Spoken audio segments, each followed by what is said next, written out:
Good afternoon, ladies and gentlemen. I do hope you all had an excellent lunch. Thank you very much for returning at pace to this ballroom for this special address.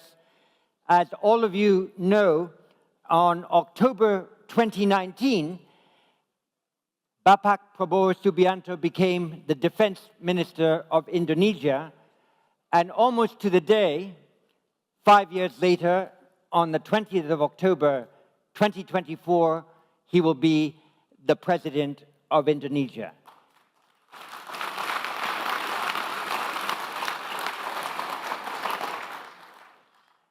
We are very honored that he's here with us. He's attended IISS Shangri-La Dialogues, IISS Manama Dialogues, a IISS Riyadh Defense Forum, so he's a very faithful supporter of the art of defense diplomacy. It's a delight that we have him here to deliver a special address, and I'd invite him to take the podium and speak in the special address to the 21st Shangri-La Dialogue. Bapak Prabowo. Thank you very much.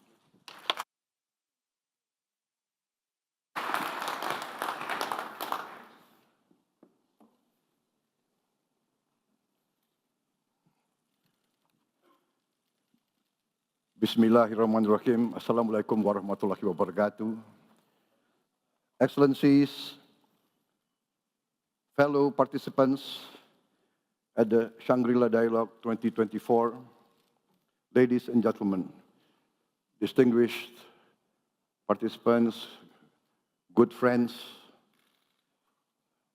it is indeed a great honor for me to stand for the third consecutive time in the Shangri-La Dialogue here in Singapore. We gather here as leaders, as policymakers in the defense, security, and political field to engage in meaningful discussions which are crucial for enhancing peace and stability in our connected world. Sometimes we feel reluctant to attend these occasions because there is a danger that we do not communicate honestly and do not interact faithfully. We state our positions, and we do not want to listen to opinions of others. However, today we are in a particularly sensitive moment in history. We are witnessing an increase in geopolitical tensions and continuous challenges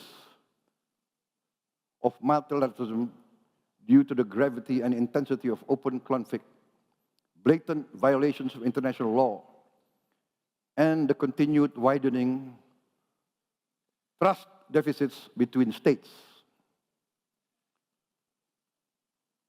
Distinguished participants, friends,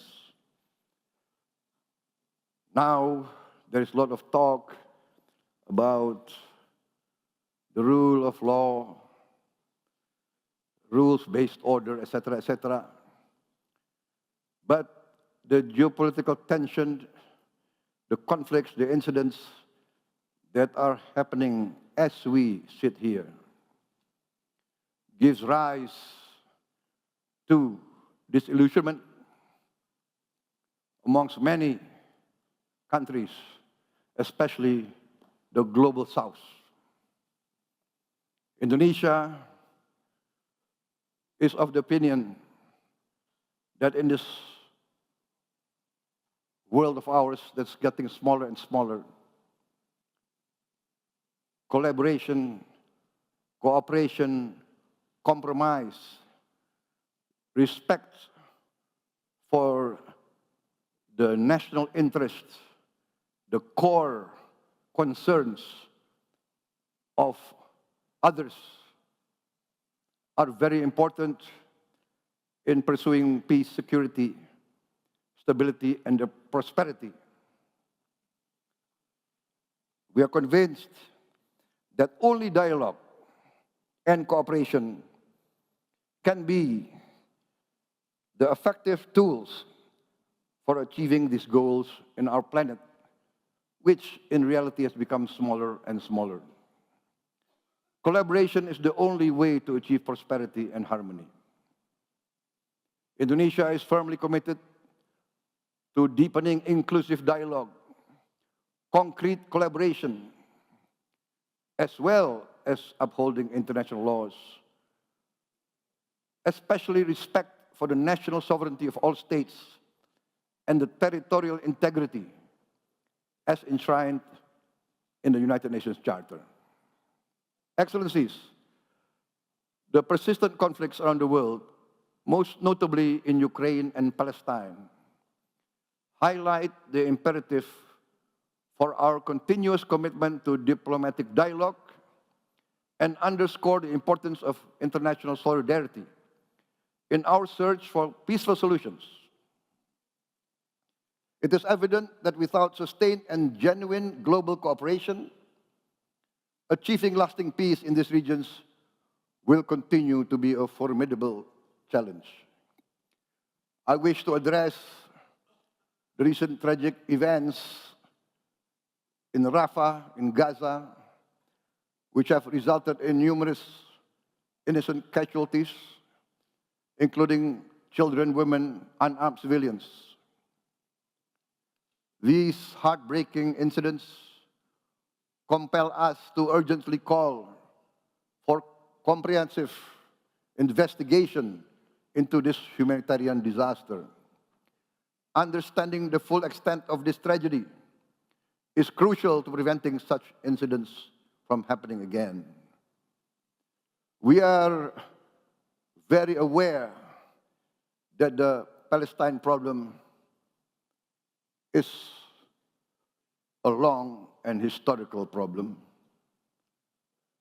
We are cognizant of the fact that both sides have legitimate concerns for their safety, for their right to exist, and for their prosperity. We are also cognizant of the fact that the resolution of this crisis must consist of mutual respect for the rights and the concerns of all parties. There cannot be a single narrative that is legitimate. As is often been repeated, Indonesia calls for a just solution to the problem, and that means the right of not only Israel to exist, but also the right of the Palestinian people to have their own homeland, their own state, living in peace. I would like now to comment on the most recent developments in the region. Why this is important for us? Because Indonesia is part of the Islamic world.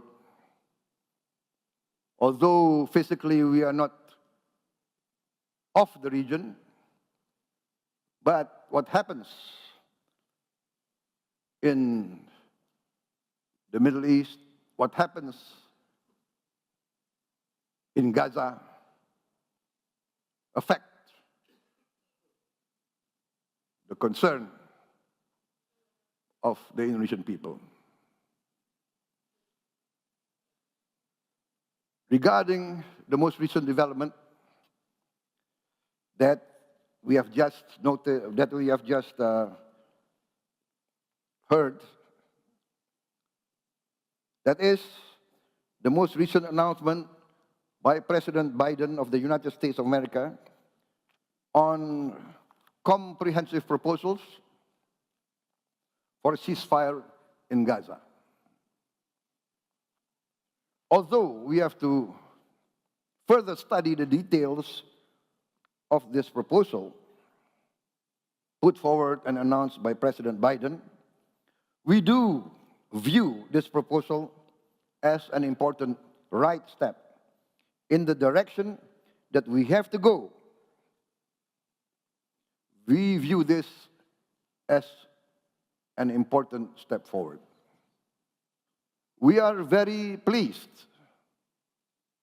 of news reports that representatives of Hamas has also voiced a positive response to these proposals. I would like also to express today Indonesia's commitment to support a comprehensive and permanent ceasefire as an important step towards a real and lasting solution, towards real peace between Israel and Palestine, and thus real peace in the region. It has been our conviction, along with many other states in the world today, that the only real solution to a lasting peace and security for both Israel and Palestine is a two-state solution. Indonesia supports all efforts and all measures that can fasten the progress towards that final two-state solution. In the meantime, we are prepared to do whatever we can to provide humanitarian assistance, as well as, when needed and when requested by the United Nations, we are prepared to contribute significant peacekeeping forces to maintain and monitor this prospective ceasefire, as well as providing protection and security to all parties and to all sides. We are also prepared to immediately send medical personnel to operate field hospital in Gaza with the consent and agreement of all sides. We are in discussions with our partners to expedite the deployment of this medical personnel.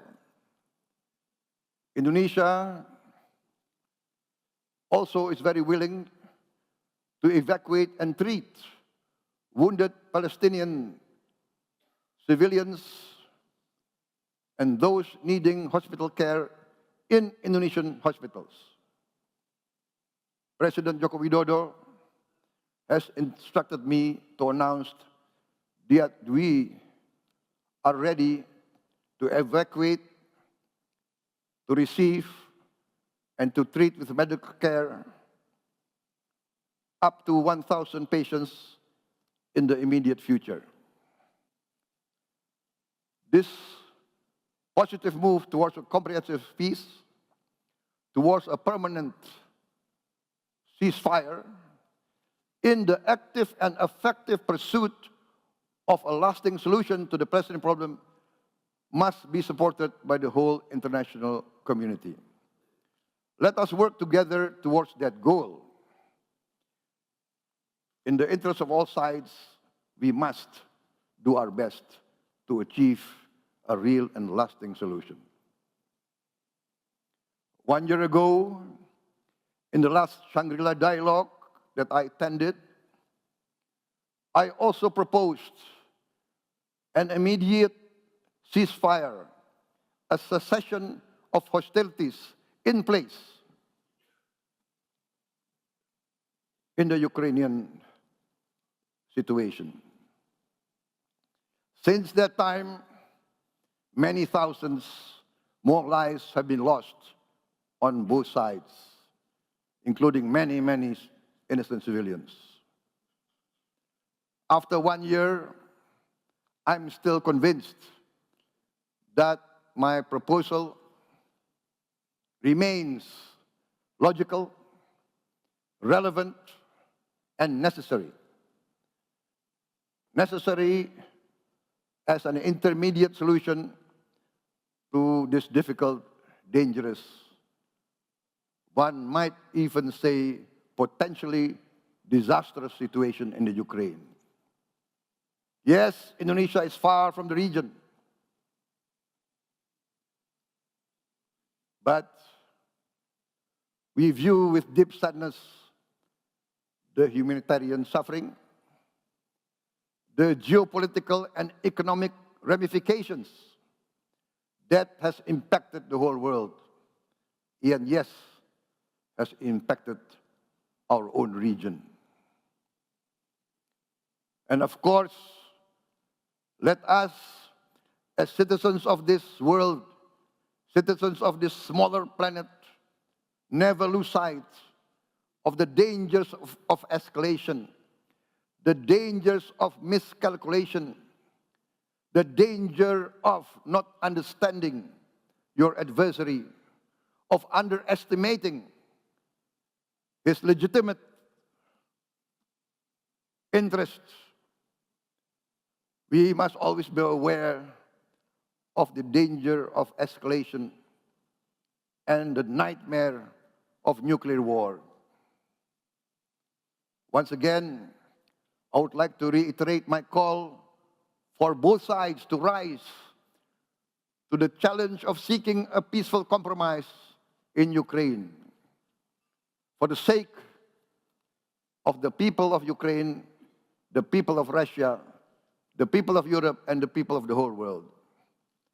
I'm convinced that real leaders will always opt for the best solution to protect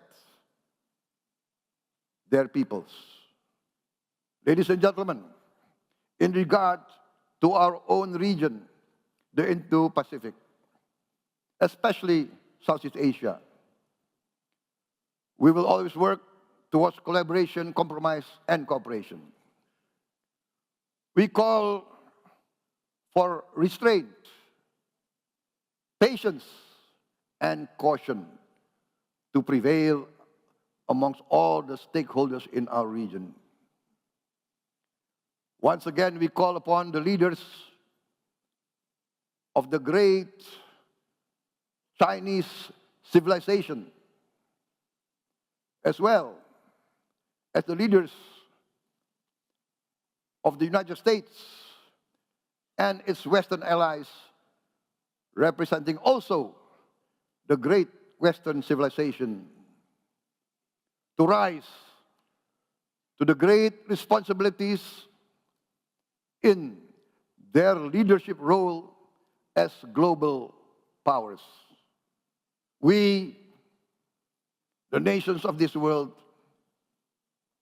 depend and rely and demand the wisdom, the statesmanship, and the benevolence of the great powers. We are convinced that the leaders of the great powers can coexist with each other, can cooperate, can collaborate in the pursuit of the common good of humanity. Great power, with great power comes great responsibilities. Our world has become smaller.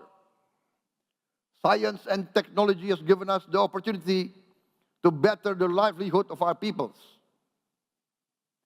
But also, without wisdom, without benevolence, without goodwill, science and technology can also quickly bring disaster and catastrophe to our world.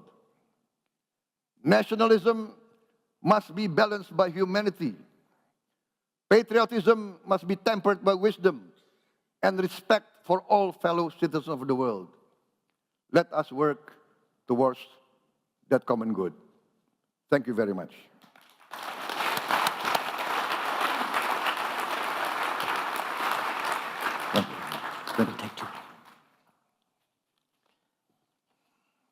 Thank you very much, Mr. President-elect. I might have added that you have such a long wait to become president because you were so successful as to win the elections in the first round. May I ask you the first question, and I might ask a second. The first question on the conflict in Ukraine, following Russia's invasion of Ukraine. President Zelensky is very much looking forward in a few weeks' time to holding a major international peace conference to achieve some of the aims that you outlined in your important remarks just now. Will Indonesia send a high-level delegation to that peace conference? And if so, have you decided who will lead it? Well, sir, I have to remind you that I'm not yet the President of the Republic of Indonesia. And that is the authority of the current President of the Republic of Indonesia. So I think you have to ask that question to him. Thank you very much.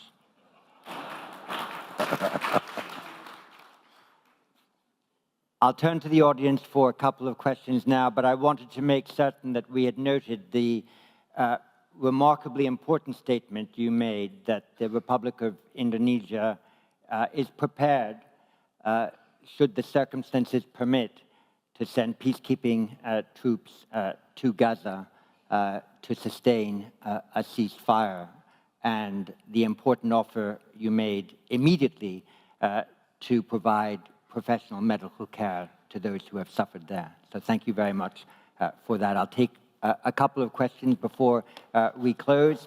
So first, please, from Germany, Richard Walker. Thank you very much. Mr. Defense Minister, you spoke eloquently about the responsibility of China and the United States and the broader West, of the great powers, in the competition that they are taking part in. One gets a strong sense that some countries in this region are very concerned about this sense that they're going to be forced to pick sides in the years ahead. Can you just reflect on that? And this is a criticism that I sometimes hear, particularly directed towards the United States. Is there anything you would like to say about that? Thank you. And from Malaysia, Benedict Virasena. Thank you. Thank you, Minister Prabowo, for that excellent remarks earlier. So I'd like to ask just two questions. In your opening remarks, you brought up the point that there are countries that have stated their positions, but do not want to listen to the opinion of others. Can I get a bit more elaboration on which countries are you referring to? And my second question, on a more serious note, with great power comes great responsibility. I totally agree with you. Indonesia is the largest Muslim-majority country in the world and also predicted to be the 7th largest economy in the world by 2030. What do you see as Indonesia's rising responsibilities moving on in the next decade? Thank you. Thank you. And from Timor-Leste, Iriana Freitas de Jesus Jimenez. Thank you for the opportunity. So my question is, what is your position on the negotiation regarding land and maritime boundaries with Timor-Leste as a president-elect and soon to be a president? And also, it is become your priority agenda by expediting this process of negotiation in a good faith, move forward and leaving past behind. Thank you. Thank you very much. Well, that's 4 questions, Babak Prabowo, so go ahead, please. Thank you. I think the first question from Mr. Richard Walker. What is our views concerning the US-China rivalry, or let's say competition? I think our views has been very well known by tradition, by history, by the political will of the Indonesian people. We must maintain a policy of non-alignment, of maintaining the best relations with all nations of the world. If we divide, let us say, the relationships within concentric spheres, the Indonesian policy, and one which I will promote, is the maintenance, the fostering, the enhancement of a good neighbor policy with all our neighbors. I've been convinced, personally as an amateur historian, that real security comes through very good relations between our immediate neighbors. This is part of our Asian culture. We must be close, friendly with our immediate neighbors. That's our culture in day-to-day life. Because if our neighbor's house gets burned, who will help us? Will it be our cousin who lives in another city? Will it be our sibling who lives in another village? No, it will be the neighbor next to us. So this approach, along with my amateur study of history, convinces me that the Indonesian tradition of non-alignment, respect for all neighbors, respect for all countries, respect for all religion, all races, all cultures, all great powers, is the correct way, and this we will maintain. So, regarding the issues between China and United States, we will always promote all efforts to achieve coexistence, to achieve collaboration, to achieve compromise. We must convince all leaders of all these great powers that they must put the common good, the common security, the common wealth of the whole world as top priority. That, I think, is our position, that we believe by engagement, by respect, by communication, by negotiation, we can solve many of these problems. We have had before military conflict with our neighbors. In my lifetime, we had conflicts with Malaysia, with Singapore. But now we are the best of friends. We resolved our differences without interference from any external power. We resolved our differences. We put an end to fighting with Malaysia. We put an end to fighting with Singapore. Now we are like brothers. Now we are talking of making perhaps a land bridge between Singapore and Batam, a land bridge between Malaysia and Indonesia. This is our tradition. Cambodia resolved long conflicts. East Timor, for many years, I was involved in the East Timor conflict. Now, can anybody imagine that I will sit on the same table with President Ramos Horta Can you imagine, maybe there's a photograph or a video last night. We were hugging each other. We were walking hand in hand. And he has invited me to East Timor. I'm thinking about it. Thank you very much indeed, Bapak Prabowo, for that special address, for your answers to questions, for giving us the honor of your presence here. It was vital that we had this address from you this afternoon, and we all thank you for your efforts. And good luck for the presidency.